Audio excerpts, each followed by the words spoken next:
Hello everyone, this is Erik, the Asian movie enthusiast.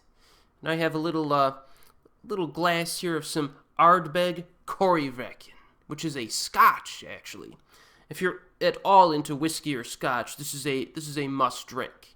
Now since this is basically just going to be a channel update video, going with a little bit more of a relaxed approach. Actually, I should drink whiskey every time I do a video. It would make things go by nicely for me. But I'll give you the tasting notes on that, the official tasting notes, a little bit later in the video. But for now, let's just do the channel update first, since I'm sure you're more concerned about that. So, I thought this would be a pretty good idea since, we're over 10 months into this YouTube channel's existence. Actually, my YouTube channel, I think I signed up for YouTube like back in 2007 or 2008. I didn't bother to post any videos on it because I was just a YouTube user, so to speak, for years, until December 31st of last year. I posted my first video, and it was kind of the culmination of about 6 months of research and, just getting all my notes together and all that type of nonsense, trying to figure out what I wanted to do.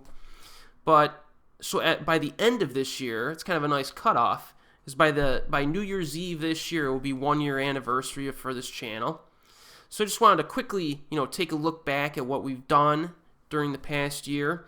And I also want to give you an idea of what I plan on doing during 2007. So hopefully it's, mostly all good news for you. So by the end of this year, I should have, just under 100 videos or so on this YouTube channel related to Asian cinema, with approximately 30 or so hours of actual, content that covers over 550 Asian movies. So if you want to just sit around, kick your feet up at your house and watch me talk for 30 hours straight, you're capable of doing this. And I'm sure some of you have done this already, but I'm just giving my new subscribers just a heads up on that. So that's pretty good. It's a pretty good pretty good chunk of content for year one. That's about 250 pages of script write-ups that I did for those videos this year, which is, basically book length. So I think that's, a pretty good start, pretty good foundation for year one on this channel. It covered a lot of ground. And, most of the focus, of course, was on the horror film industry with my Asian Horror Year in Review playlist, because that was the big project for the year, and will be for the next year, actually. But I did cover, 41 films from other genres as well. And 14 of those were from 2015 and 2016, which, isn't too bad. There were some newer movies mixed in, and it's not too bad considering that I live in a very small market that, we don't get many Asian films in cinemas. I'm trying to mix some stuff in this last year. Now, during the past year, I have had multiple requests throughout the year, to try to upgrade my presentation a little bit with my videos, make it a little bit, cleaner and vivid and attention-grabbing, including more graphics, videos, music, etc. There are a few reasons, though, why I did not do this. I mean, first of all, I did mention this actually right from the start in my introduction video, my first video, why I was going to limit the use of a lot of this stuff. The specific reason that I cited back then that I still think is true now is that I've witnessed way too many YouTube movie reviewers, especially for Asian films, who have just stopped posting videos after a short period of time because they take too long to make, with all the graphics, editing, sound design, etc. This was especially true for many of the channels that covered Asian movies, because if you're, a lot of them were younger people who were going into college. You don't have any time to do YouTube videos in college, you know what I mean? And I have a full-time job, not to be an excuse or anything, but, that with a full-time job, different extended family requirements, I don't have an immediate family, so to speak, in terms of a wife and children, which is probably the only reason why I can do videos at all. If I had a full-time job and a wife and kids, it might be a little, it might not be a whole lot of content being uploaded. But, I have other stuff going on sometimes, but I think I've done a good job of basically being consistent enough, in this past year of getting that big horror movie video out every Thursday or Friday. I haven't missed 1 week yet this year on that, and then peppering in some other stuff. So, if I wanted to focus more on the graphics and the sound and all this stuff, there's no way I would have been able to do that. Because there were some weeks where I was coming down to the wire and I barely got the video out that day, you know what I mean? So, I never want that to be a problem here. You know what I mean? Where I'm just, skipping, a month of posting any videos at all, or just stop posting altogether, just because it takes too much of my time. But, that's kind of my first big reason for it, and that's really the main reason. The second reason I'm apprehensive at including more music and video clips is that, the copyright guidelines on YouTube, they get kind of fascist in spots, for lack of a better term. I've seen some channels that, these YouTube policies have caused just constant nightmares, even if the YouTuber is clearly within the boundaries of fair use. You know what I mean? Like, for example, I've seen some people that have gotten videos copyright flagged because they use a picture for their thumbnail. I mean, that's how ridiculous it gets sometimes. But, if I start including clips in movies, music from movies I'm starting to play with fire, and, I just don't want to deal with that headache, man. So that's another reason for it. So, if you're kind of expecting an upgrade in terms of presentation, I'd have to disappoint you in that, because, you're just going to have to live with my current production values, unfortunately. But, hopefully I'm providing enough good content to keep you coming back. So we'll just get that out of the way now. But in any case, I hope that my videos have been somewhat useful, as I always like to say. I really hope that my Asian horror playlist will be valuable as long as YouTube exists, because it covers a lot of ground on the Asian horror front in the history of that industry in terms of just the films that have been produced. Because again, I also said in my introduction videos, I don't have the depth of knowledge that like a real hardcore critic would have in terms of all of the details regarding the industry, the cultural influences, the cinematic techniques, etc. But I think that just covering briefly all of the movies that I've seen, it's going to be like 700 something when all is said and done when we get up to the present day. I think that provides some good, history there. You could see the trends in the movie industry, some of the ones that I liked and didn't like. You get some recommendations out of it, so I'm kind of happy I was able to do that so far, and I will continue to do it in the future. And that kind of leads me to my plans for the upcoming year, and there are many.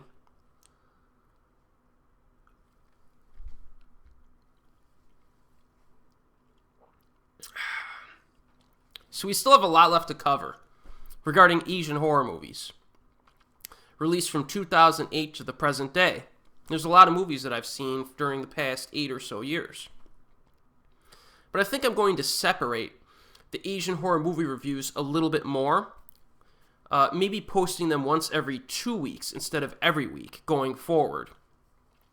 Now, the reason I'm considering this is because that will create some additional time and will allow me to start preparing for some of these other kinds of reviews and discussions that I want to do on this channel, because it's going to take a while to prep for those if I want to start them next year. So if you've seen a bunch of my videos this year, I've said numerous times that, I plan on doing this in the future, or if I plan on reviewing this guy's filmography next year, or I plan on doing a video on this topic. Well, it's going to be next year pretty soon, so it's time to get cracking on some of those other movie review projects. And I'm going to need some more time in between these Asian horror videos in order to do that. However, if you subscribe to this channel mainly for my coverage of Asian horror movies, you can relax, because I'm going to review Asian horror movies as long as I live. I mean, as long as YouTube exists, I'm going to keep covering them. You know what I mean? Especially for future years. Now, the frequency of the videos will slow down a little bit, because when we catch up to the present day, which should be sometime this year, I'm going to need some time to keep collecting more of the modern movies to, group them into videos and see what's the best and what isn't and that type of thing. But I'm going to keep coming with those, you know what I mean? Eventually. And also, there are a bunch of other kinds of horror videos that I could do outside of that particular, Asian horror year in review playlist. So, for example, I have some spoiler reviews and interpretation videos already written up for a small handful of titles, and I plan on posting some of those this year. So those will be movies where you should watch the movie first, and then you watch my video, and then we kind of interpret it and discuss the interpretations of it.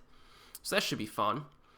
I can also do various discussion videos regarding certain things about Asian horror that irritate me, or random topics that I want to cover separately, and I already have a few ideas for that. So look out for those. And I will eventually cover a bunch of animated horror films from Japan, so that's on my to-do list also this year. I may not actually come out with that this year, but I got to start compiling the data for it and watch as many as I possibly can. I've seen a good number, but not enough to really do a good, solid, comprehensive study of it.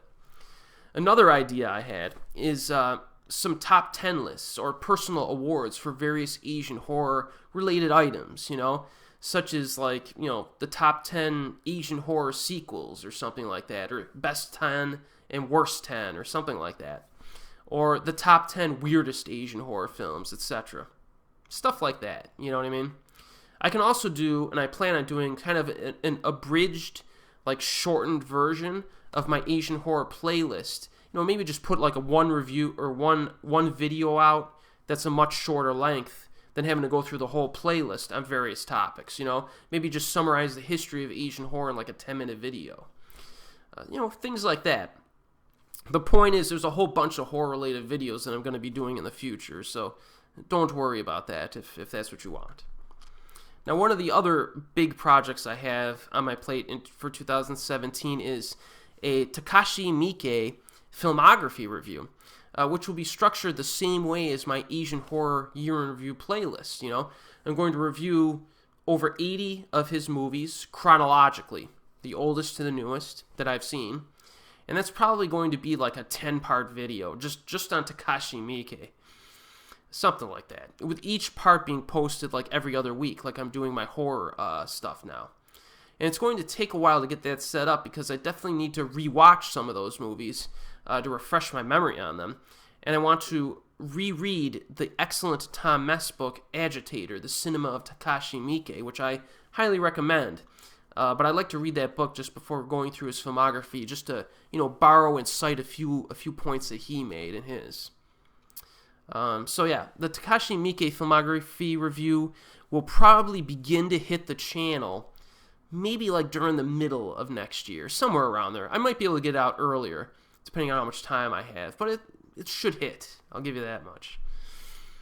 Now, in the near term, I actually have something planned for the next few months.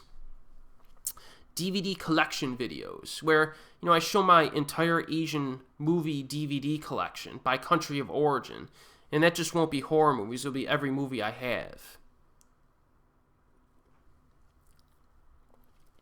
I'm not exactly sure how exactly I want to present those, but it'll be very informal, of course, and I'll figure it out. Hopefully I can punch them. Hopefully I can post a bunch of those near the end of the year. You know what I mean? During December, the holiday season, because you want to buy some Asian movies, you might want to see the DVD cases on them. So I want to post a bunch of those later this, maybe not later this month, but definitely next month sometime. And for some reason, I always like watching other people's Asian DVD videos. But one thing I am critical of, I'm a stickler of regarding DVD collection videos, is that you have to say something about the movie. You know what I mean? Every once in a while, you get those collection videos where a guy will post over oh, there's this one. Then he puts it down, and then there's this one. It's what? It's what's the point? Say something about it.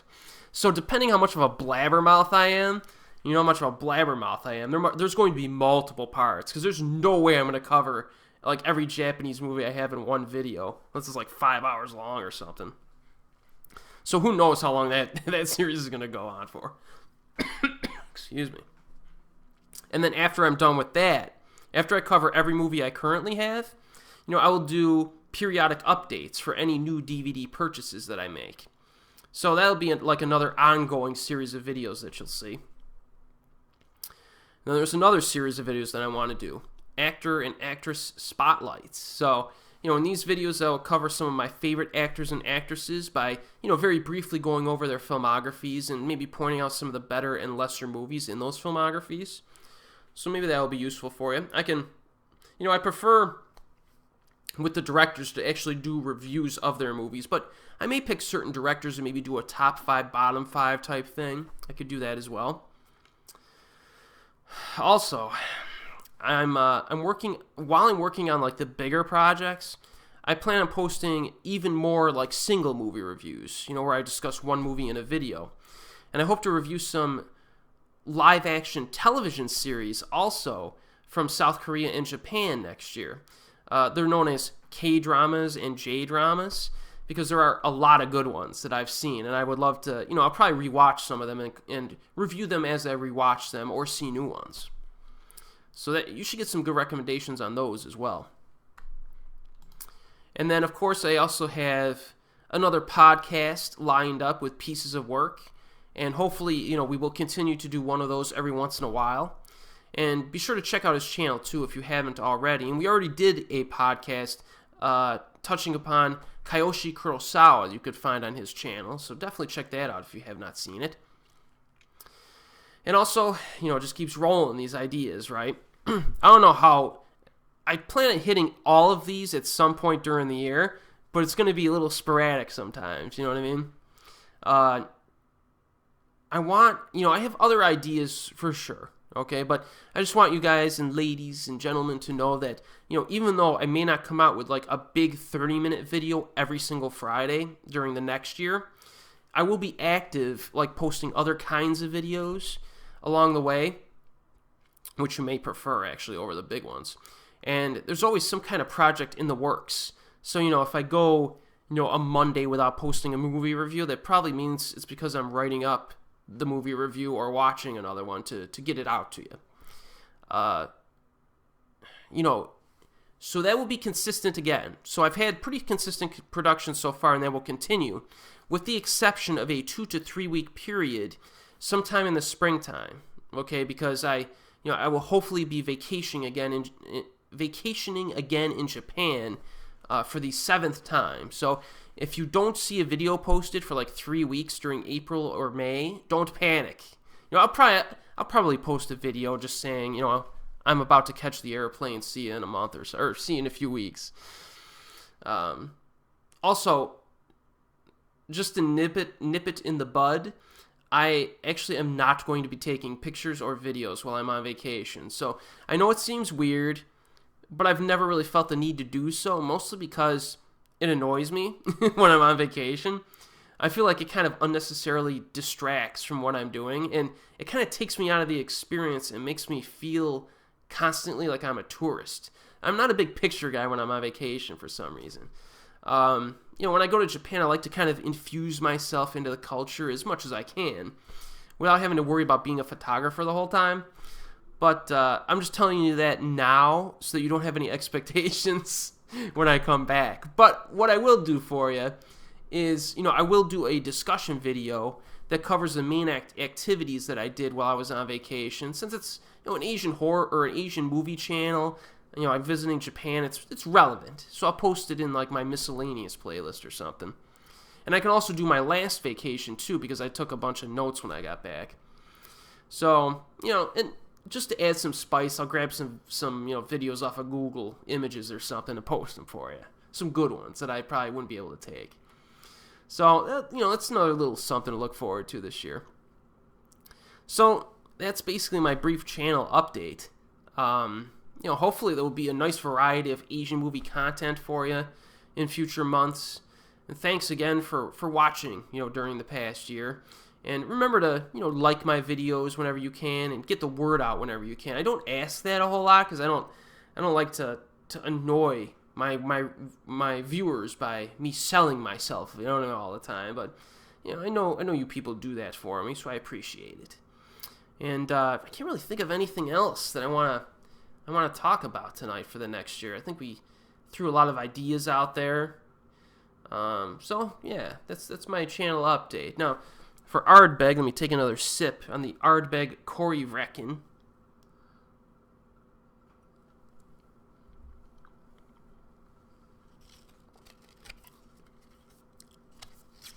Man, that stuff's awesome.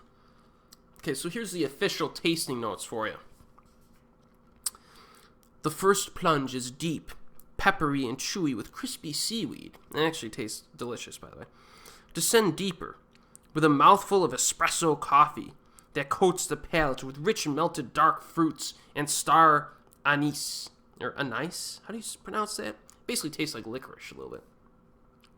The finish is long, deep, and powerful with black coffee, chocolate-coated cherries, and hot pepper sauce. Yes. Stuff is outstanding. If you ever have the means, be sure to try a little bit of Ardbeg. Alright, so that's it tonight, unfortunately, or fortunately. So, as always, we'll see you next time, and I'll be sure to supply some good content in the upcoming year.